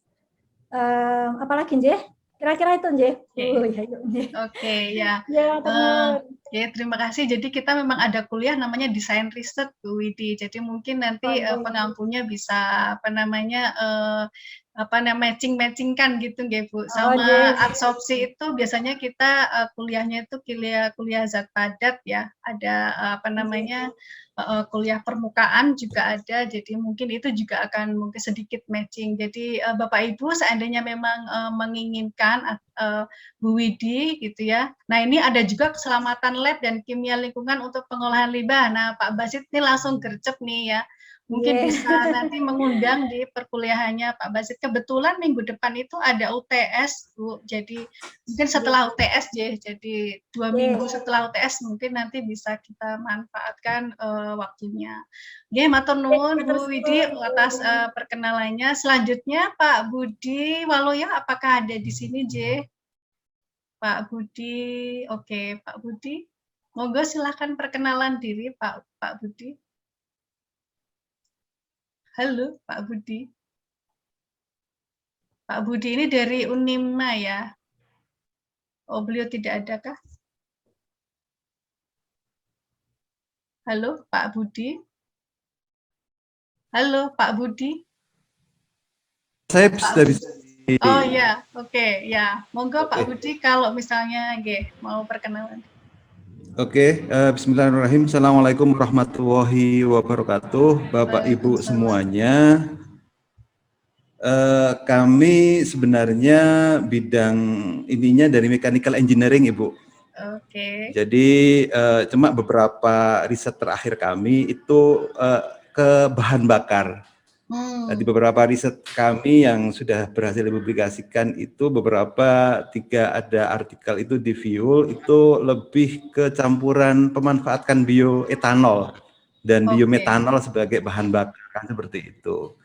Nah, coba kajian-kajian energi itu lebih ke aspek mekanikalnya, walaupun beberapa artikel kami juga nyerempet-nyerempet di analisis mikroskopiknya kan seperti itu. Yang nyerempet-nyerempet sedikit di kuantum, elektrovalensi dan segala macam itu, tapi tidak sebegitu detail atau lebih menggunakan peralatan yang tadi disampaikan oleh Pak Uyi tadi, belum sampai ke sana kan seperti itu.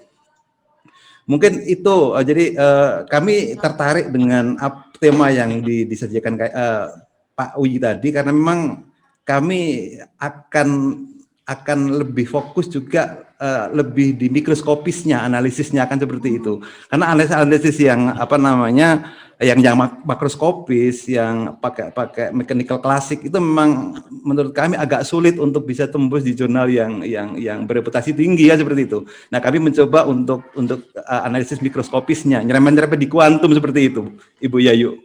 Mungkin itu perkenalan kami. Yang jelas kami lebih di mechanical engineering, Ibu. Khususnya kami di pengembangan bahan bakar nabati seperti itu. Oke, terima Mungkin kasih. itu Bu Yayu sebagai pertimbangan. Terima kasih. Oke, terima kasih Pak Budi Waluyo atas perkenalannya. Nah, mungkin ini kebetulan kan sudah langsung ketemu sama Pak Uyi juga, jadi mungkin nanti Bapak lebih kepada kayak elusidasi struktur kalau di kimia itu mendeteksi misalnya ini bahan bakarnya fuelnya itu identifikasi strukturnya apa gitu ya. Nah, mungkin next-nya mungkin bisa juga kebetulan Pak Seno kalau tidak salah itu beliau juga risetnya tentang kalau tidak salah tuh cracking tentang fuel juga Pak. Jadi gitu ya. Jadi mungkin nanti bisa mungkin seandainya matching dengan topik risetnya bisa saling kolaborasi ngoten Pak Budi. Jadi oke, matur nuwun Pak Budi Waluyo dan juga Bu Widi Astuti atas kehadirannya, dan juga Bapak Ibu semua dan juga mahasiswa ya, Pak Uyi terutama sebagai narasumbernya di sini. Terima kasih. Semoga acara postdoktoralnya 2021 ini juga lancar. Saya sampaikan. Jadi saya mungkin akhiri pertemuan kita kali ini dan terima kasih. Sampai ketemu di event-event selanjutnya. Sekian, selamat siang. Wassalamualaikum warahmatullahi wabarakatuh. Waalaikumsalam warahmatullahi wabarakatuh. Pak Uyi. Ya. Terima kasih. Saya pamit ya. Terima kasih ya Bu Yayuk ya. Sama-sama Pak Uyi, terima kasih. Ya.